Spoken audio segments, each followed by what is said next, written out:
우리 하나님 말씀 보겠습니다. 하나님 말씀은 구약성경 신명기 6장 4절에서 9절까지 말씀입니다.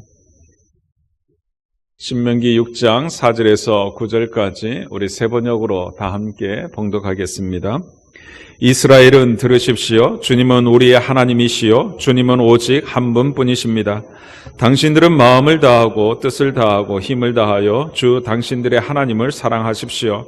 내가 오늘 당신들에게 명하는 이 말씀을 마음에 새기고 자녀에게 부지런히 가르치며 집에 앉아 있을 때나 길을 갈 때나 누워 있을 때나 일어나 있을 때나 언제든지 가르치십시오. 또 당신들은 그것을 손에 매어 표로 삼고 이마에 붙여 기호로 삼으십시오. 집 문설주와 대문에도 써서 붙이십시오. 아멘. 아멘. 사랑하는 성도 여러분, 우리는 지난 주일에 우리 자녀들에게 하나님을 경외하며 섬기는 신앙을 물려주는 것이 우리 하나님 아버지의 마음이라는 것을 말씀을 통하여 확인했습니다. 하나님을 경외하는 신앙이 나로부터 시작해서 나의 자녀들에게로 대대로 이어지기를 우리 하나님은 간절히 원하고 계십니다. 사실 이 하나님의 간절한 염원 때문에 하나님께서는 아브라함을 믿음의 조상으로 선택하셨습니다. 여러분 창세기 18장 19절 말씀 한번 같이 읽어볼까요? 함께 읽겠습니다. 내가 아브라함을 선택한 것은 그가 자식들과 자손을 잘 가르쳐서 나에게 순종하게 하고 옳고 바른 일을 하도록 가르치라는 뜻에서 한 것이다. 그의 자손이 아브라함에게 배운 대로 하면 나는 아브라함에게 약속한 대로 다 이루어 주겠다. 아멘. 여러분 보십시오. 하나님께서 아브라함을 믿음의 조상으로 선택한 이유가 뭐라고 말씀합니까? 그게 파란색 대목이잖아요. 내가 아브라함을 선택한 것은 그의 자식들과 자손을 잘 가르쳐서 나에게 순종하고 옳고 바른 일을 하도록 가르치라는 뜻에서 한 것이다. 그러셔요.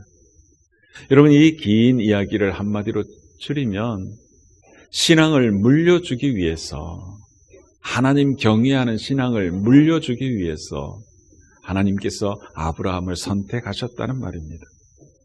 여러분 이러한 하나님의 마음은요 이후로 세월이 흐르고 흘러 모세 시대에 이르러서도 변함이 없으셨어요. 그만큼 하나님은 하나님을 경외하는 신앙을 세대에서 세대 계속 이어지기를 원하심을 확인할 수 있습니다. 그렇다면 우리는 자연스럽게 묻게 되는 질문이 생겨납니다. 그건 뭐냐 하면 우리가 물려주어야 할 하나님을 경외하는 신앙이 무엇이냐 하는 것입니다. 여러분 하나님을 경외하는 신앙은 무엇이라고 생각하십니까? 하나님을 경외하는 신앙이 무엇인가? 여러분 이 질문은 두 가지 질문으로 구성됐다고 생각할 수 있습니다. 하나는 하나님은 누구시냐 하는 것이요. 다른 하나는 경외한다는 말은 무엇이냐 하는 것입니다. 이에 대해서 모세는 거침없이 대답을 해줍니다. 첫 번째 질문인 하나님은 누구시냐는 것에 대해서 이렇게 대답합니다. 그게 4절인데요. 이스라엘은 들으십시오. 주님은 우리의 하나님이시요 주님은 오직 한 분뿐이십니다. 모세는 하나님은 누구시냐라는 이 질문에 주님은 우리의 하나님이시요 주님은 오직 한 분뿐이시요 라고 대답합니다.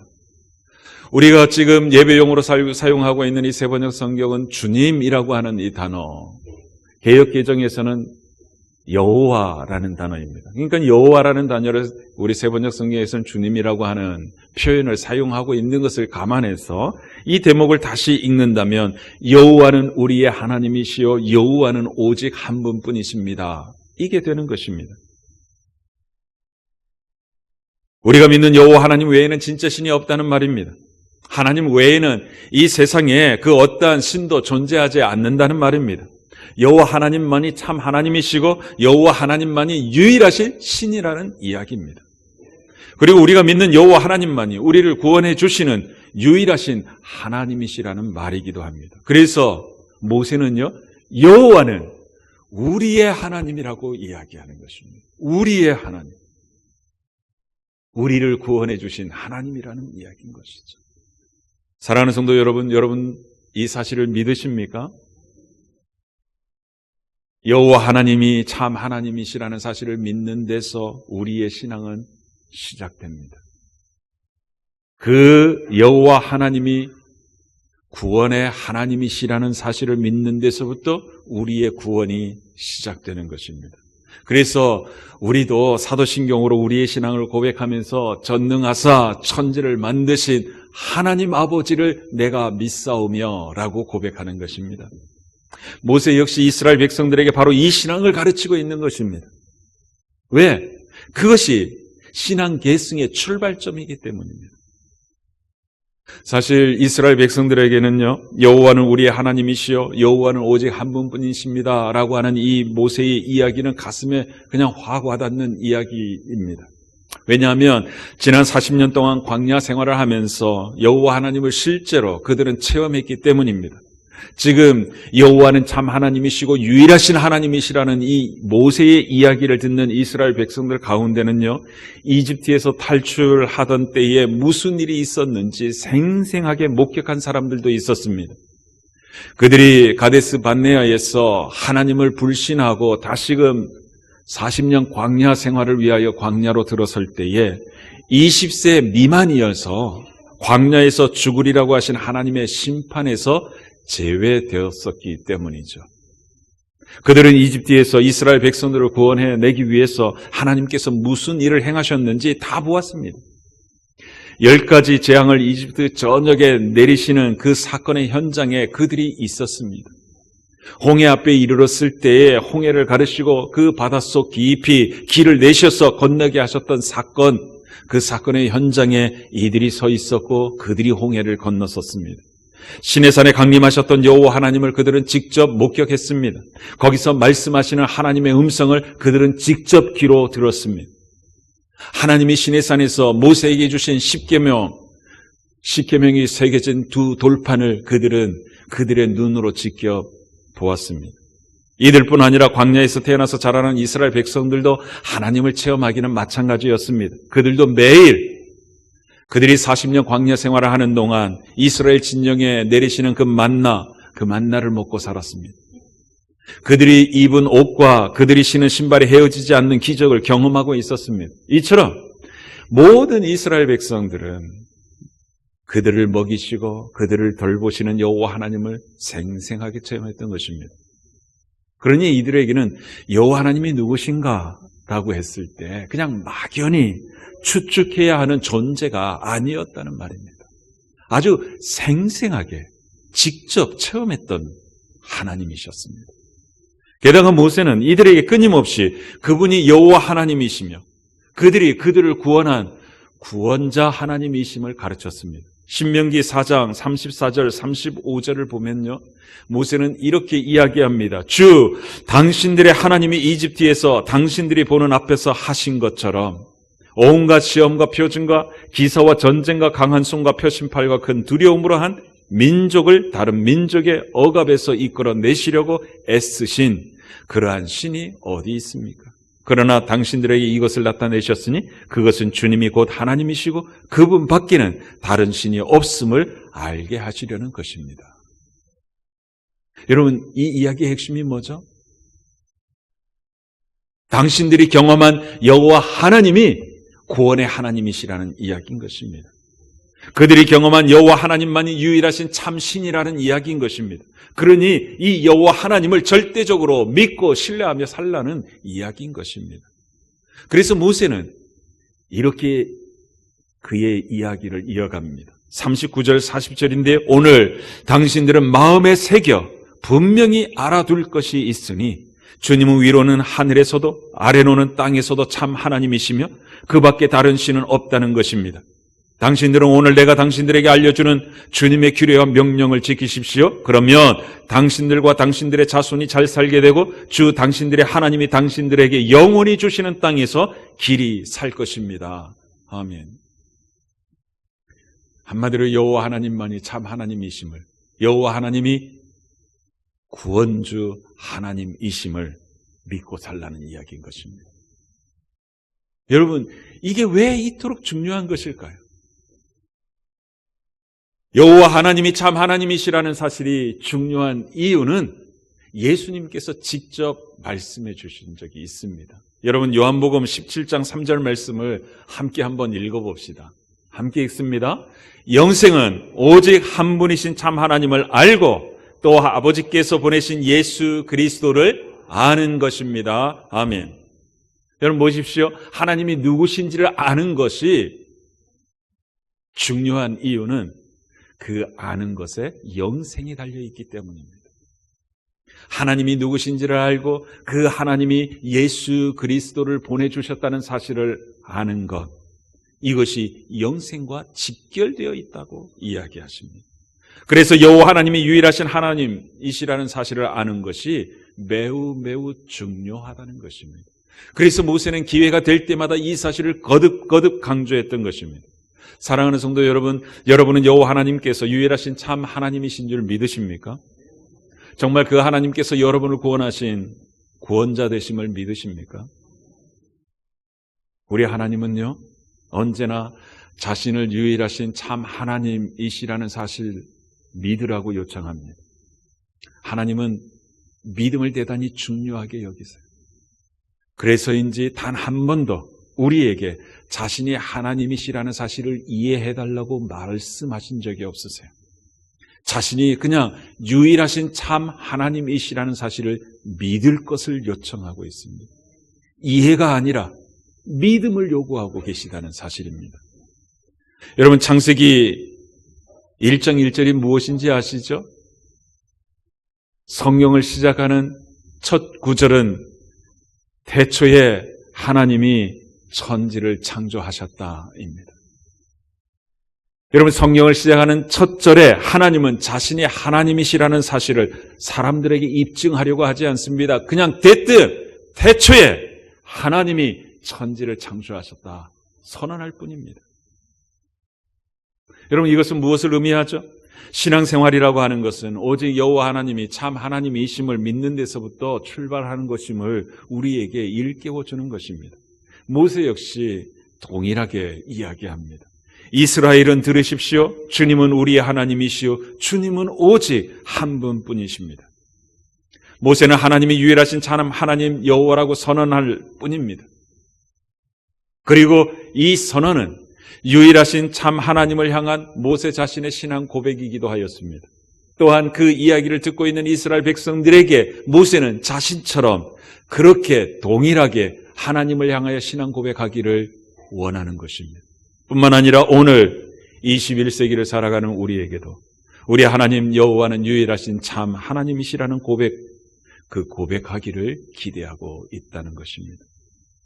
결국요, 하나님을 경외하는 믿음을 물려준다는 것은 제일 먼저 여호와 하나님만이 유일하신 참 하나님이시라는 사실을 믿어야 함을 알 수 있습니다. 그래야만 그 믿음을 물려줄 수 있다는 거예요.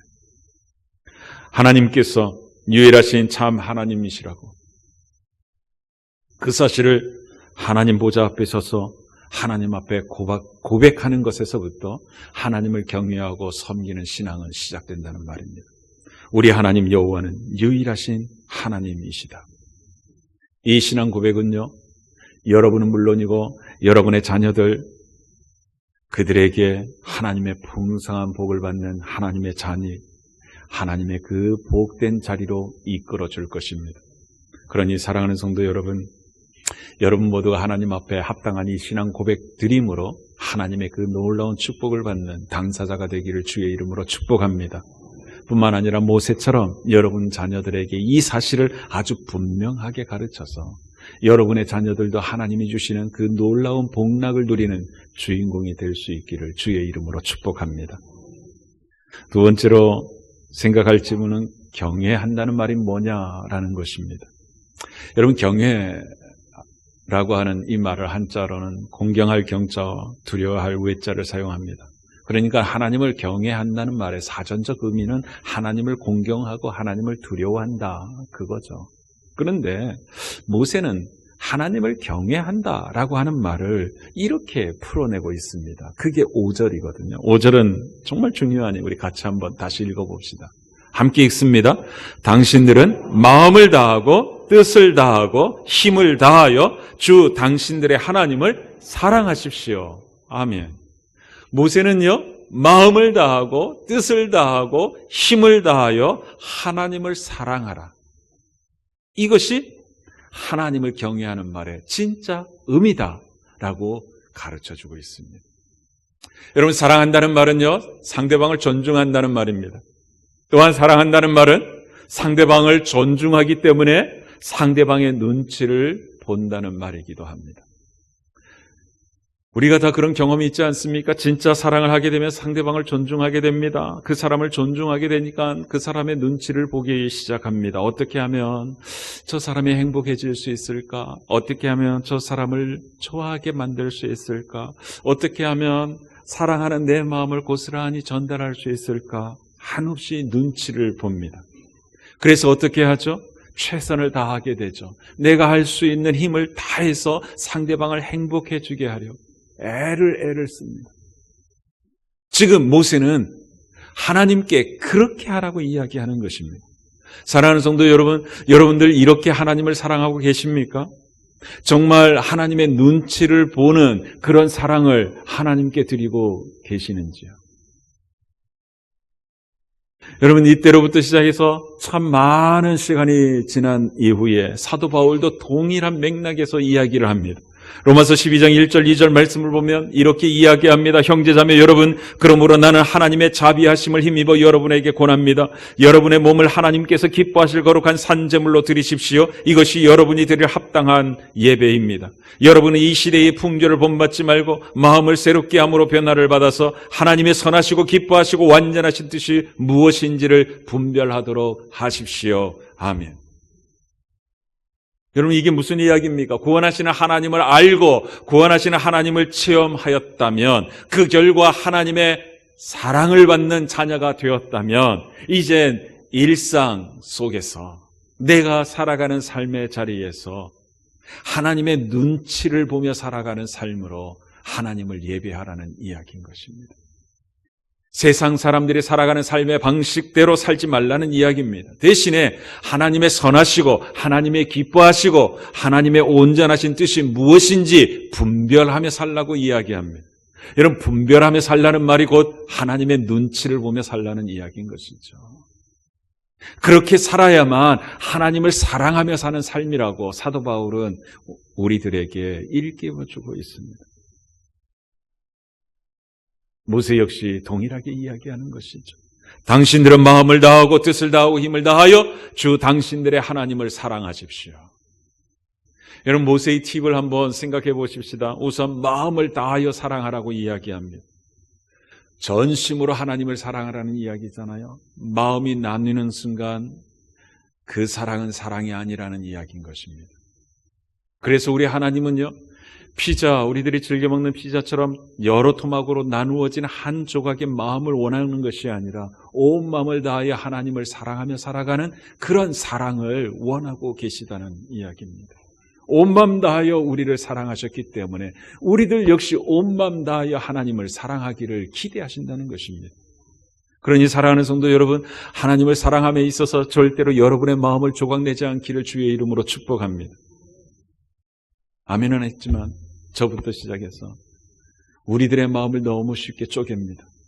하나님을 향한 나의 마음을 얼마나 잘 쪼개는지 몰라요. 여러분, 예를 들어 봅시다. 지금 하나님의 말씀을 듣는 시간입니다.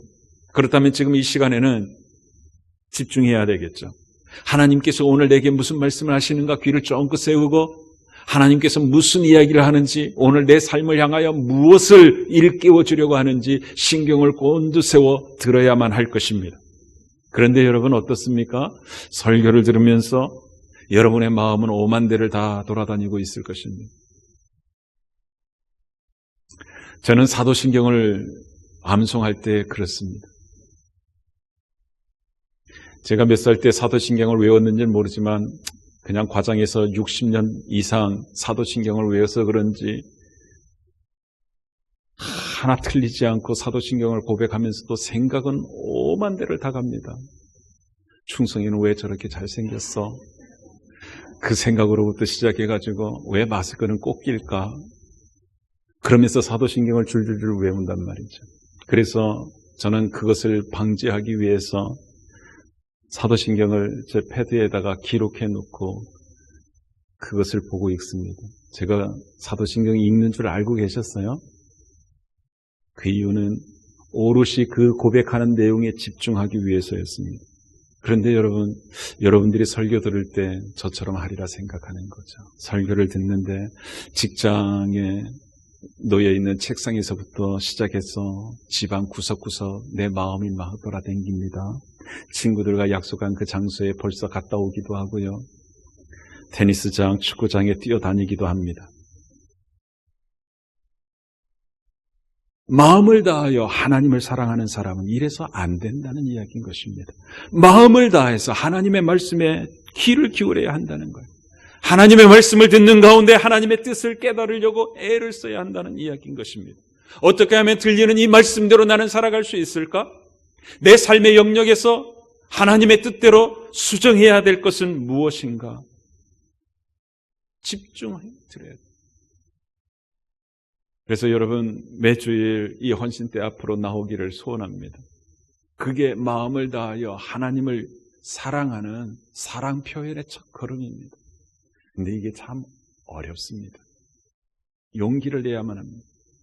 용기 내서 하나님 앞에 사랑 고백할 수 있기를 주의 이름으로 축복합니다. 다음으로 주는 팁은 뜻을 다하여 사랑하라고 이야기합니다.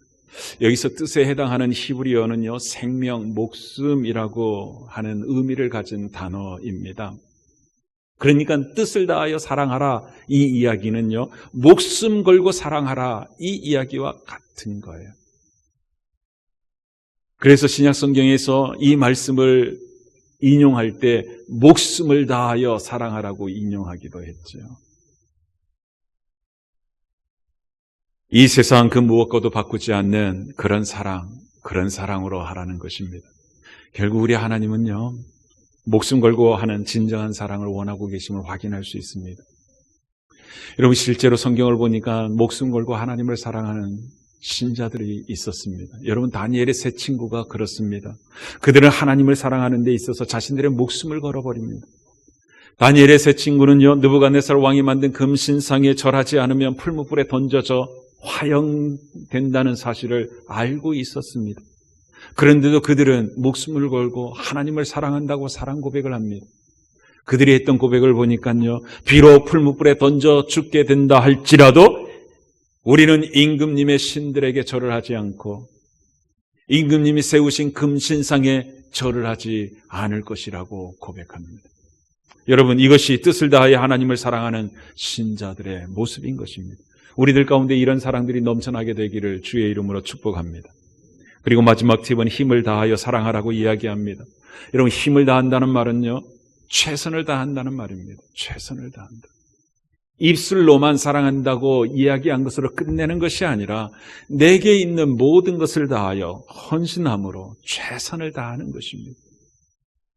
여러분 이랬던 인물이 성경에도 있습니다. 혹시 예수님께 향유옥합 깨뜨린 여인 기억나십니까?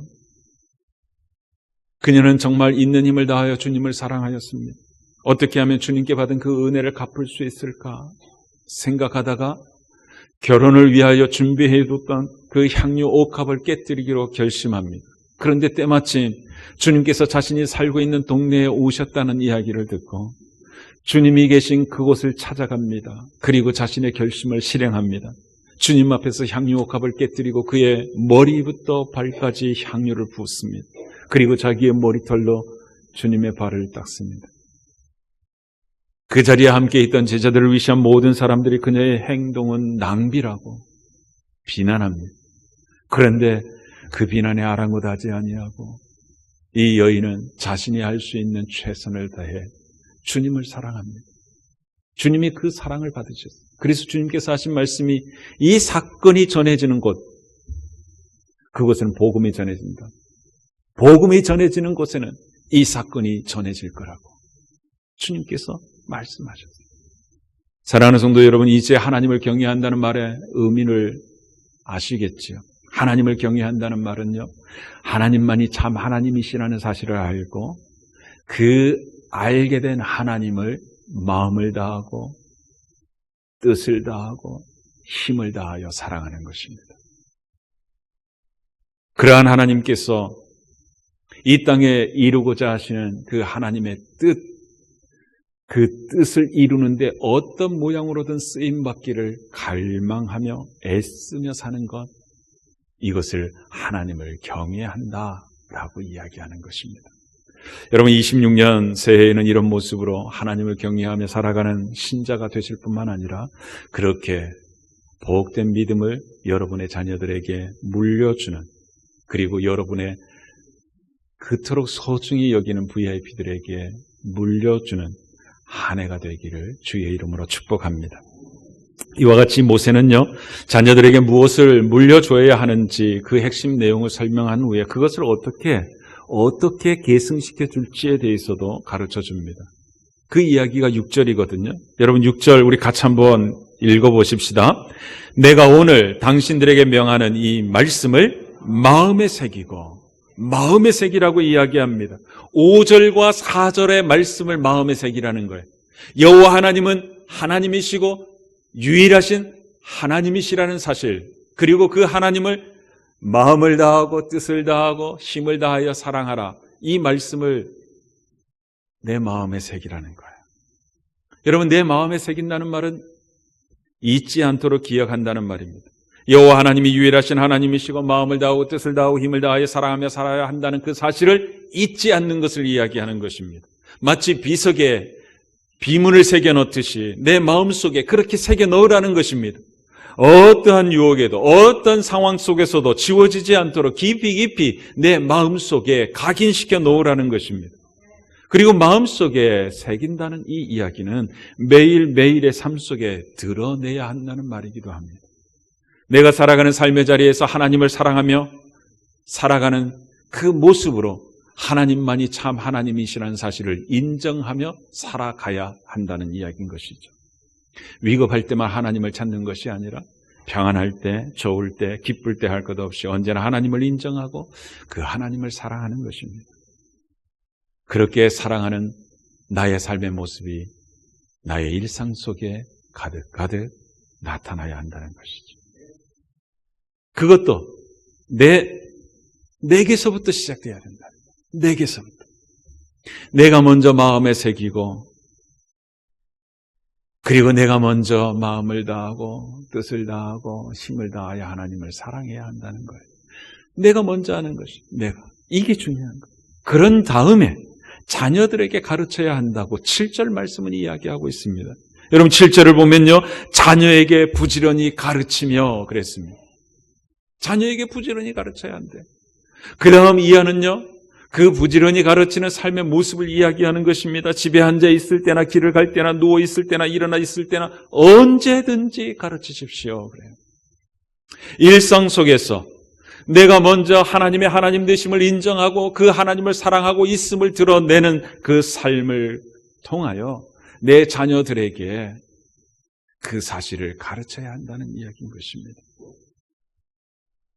여러분, 이것 때문에 우리들도 믿음의 조상 아브라함을 선택하셨듯이 하나님의 자녀로 저와 여러분을 선택해 주신 것입니다. 그러니 우리가 믿는 하나님이 참 하나님이심을 우리 자녀들에게 반드시 가르쳐야 합니다. 반드시. 그 하나님을 어떻게 사랑하며 살아야 하는지에 대해서도 반드시 가르쳐야 합니다. 그것도 아주 부지런히 가르쳐야 돼요. 여러분, 우린 자녀들에게 공부하라고 이야기하지 않습니까? 여러분, 공부하라고 가르치는 것도 정말 중요합니다. 그런데 왜 공부해야 하는지를 가르치는 것도 정말 중요해요. 왜 공부해야? 여러분, 자녀들이 왜 열심히 공부해야 하는 거죠? 성공하기 위해서? 맞습니다. 그런데 그보다 더 중요한 것은요, 하나님을 더욱더 사랑하기 위해서입니다. 하나님이 원하시는 뜻, 그 뜻을 이루는데 좀 더 기묘하게 쓰임받는 인물이 되도록 하기 위해서 공부해야 한다고 하는 것입니다. 여러분, 이러한 마인드를 가지고 있으면요, 자녀들이 다닐 학원을 살필 때에도 주일 예배를 방해하고 있지 않는지 당연히 살피게 되는 것입니다. 여러분, 직장 생활도 달라집니다. 여러분, 왜 열심히 일을 해야 하는 거죠? 좀 더 편안한 삶을 살기 위해서? 만약 여러분들이 그렇게만 생각하고 있다면 여러분은 세상 사람들과 별반 다를 바가 없습니다. 여러분, 하나님은요, 우리가 세상 사람들과 구별되기를 원해요. 그래서 우리를 부를 때마다 거룩한 백성이라 이야기하지 않습니까? 구별된 백성. 무슨 이야기입니까? 세상 사람들이 살아가는 세상의 원칙 아닌 하나님 나라의 원칙을 가지고 살아가는 하나님의 자녀들이 되기를 기대하신다는 것입니다. 그러니까 좀 더 고차원적인 가치관을 가지고 살아가기를 기대하신다는 이야기 아닙니까? 만약 여러분이 편안한 생활을 하기 위해서 직장 생활을 한다고 가정해 보시죠. 만약 이것이 전부라고 한다면 직장 상사가 지켜보지 않을 때면 대충 이래도 상관없을 것입니다. 그래야만 내가 가지고 있던 그 목적과 부합되는 것 아니겠습니까? 그런데 하나님의 뜻을 이루기 위해서 열심히 일을 하고 있다면 완전히 달라지는 것입니다. 눈에 보이지 않는 하나님께서 내 삶을 지켜보고 계심을 알기 때문에 사람이 보든 안 보든 대충 할 수 없습니다. 하나님을 의식하며 살아가는 내 삶의 모습을 통하여 하나님께서 영광을 받으신다는 사실을 알기 때문이죠. 그래서 최선을 다하는 거예요. 그러니까 삶의 결이 완전히 다른 거예요. 여러분, 요셉 기억나지 않습니까? 옥에 갇혀 있을 때 보통 죄수들과 다른 삶을 살았어요. 왜? 하나님을 사랑하며 사는 신자였기 때문에 삶의 결이 다른 것입니다. 바로 이런 인생관을 우리들의 자녀들에게 가르쳐야 한다는 말입니다. 이것이 하나님을 참 하나님으로 인정하는 신자의 삶인 것입니다. 이것이 하나님을 진짜로 사랑하는 삶인 것입니다. 그러니 사랑하는 성도 여러분, 하나님을 믿고 하나님을 사랑하며 사는 믿음의 유산을 여러분 자녀들에게 온전히 물려주어서 여러분은 물론이고 여러분의 자녀들도 하나님께서 한없이 부어주시는 그 복락을 풍성히 누리는 당사자들이 되기를 주의 이름으로 축복합니다. 기도하겠습니다.